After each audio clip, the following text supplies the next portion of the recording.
It has been a difficult few days for the nation and certainly shocking for the Jewish community, particularly Peter McGorran.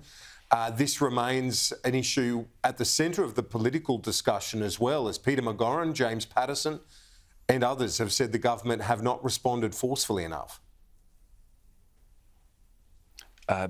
True, Kieran. Distressing report by Shari and an unspeakable act of violence against the Jewish community. But the whole situation's been worsened by the responses since the bombing on early Saturday morning. The Prime Minister took almost 36 hours to express a personal opinion that it was a terrorist act. The Victorian Premier still has not, to the best of my knowledge, or if she has, it's only today. And the police forces, the Federal Police and Victoria Police, haven't covered themselves in glory and look like complete plotters. Of course it's an act of terrorism. It's either radical Islamists or right-wing Nazis. Just because we don't know the identity yet, at least, of the attackers doesn't mean that the result and the purpose of the attack is terrorism. It's shameful that Australia has to wait 72 hours before it's confirmation that an attack on our fellow Australians is an act of terrorism. The news conference with the AFP and Vic Poll, we're advised, will be at 12:30 p.m.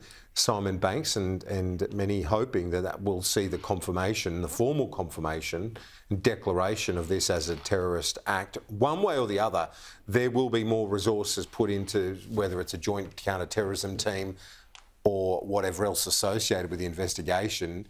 They will, you'd imagine, be throwing everything at this investigation.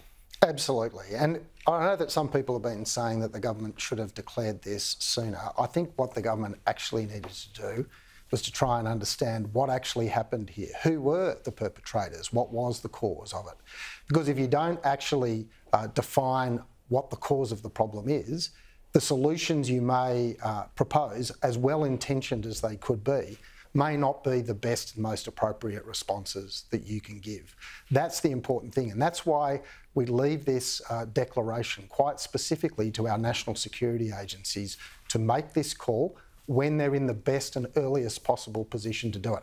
I hope we're going to get that advice at 12:30 because it means that our law enforcement agencies have got some semblance of understanding what was the motivation here, who might have actually committed this really horrendous crime that has no doubt terrified the Jewish community right around the country.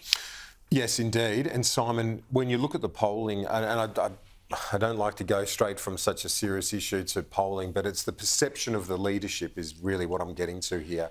Because Peter Dutton is seen as the strong leader, and the news poll today, Mr Albanese's rating is the lowest in decades when it comes to that particular rating. Is that a concern?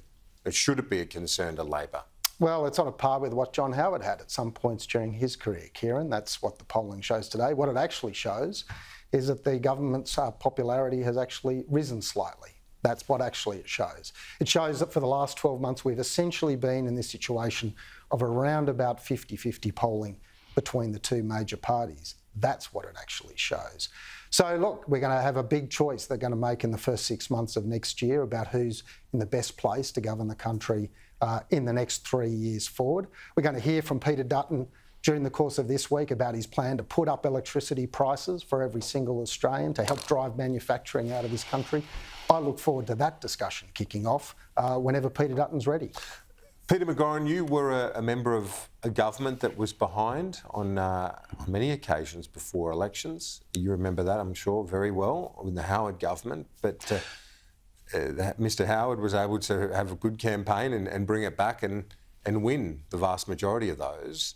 Being it's 50-50, does the coalition need to get a bit more momentum heading into 2025? Oh, definitely, Kieran, but tailwinds seem to be in their sails. And remember, the Resolve poll came out today that has the coalition 51 on a two-party preferred basis to 49, and the Freshwater poll has always had the coalition just over 50%. But leaving aside the two-party preferred polling, because I agree wholeheartedly it's too close to call, John Howard never had personal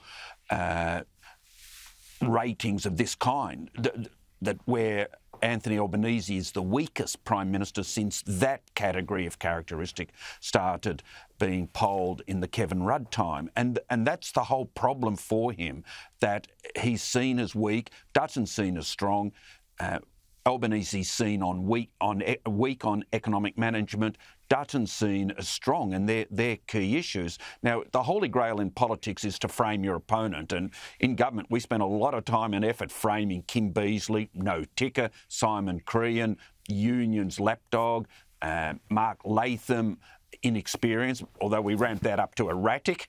Eventually, it's very hard to frame your opponent, and it's a good opposition because they're united and they've got a strong, capable leader, but they're not that good.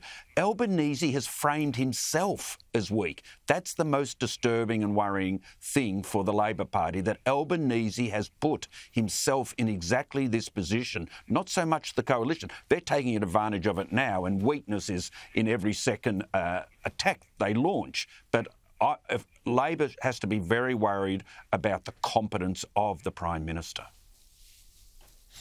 Peter McGauran, Simon Banks, gentlemen, great to see you. We'll catch you next week.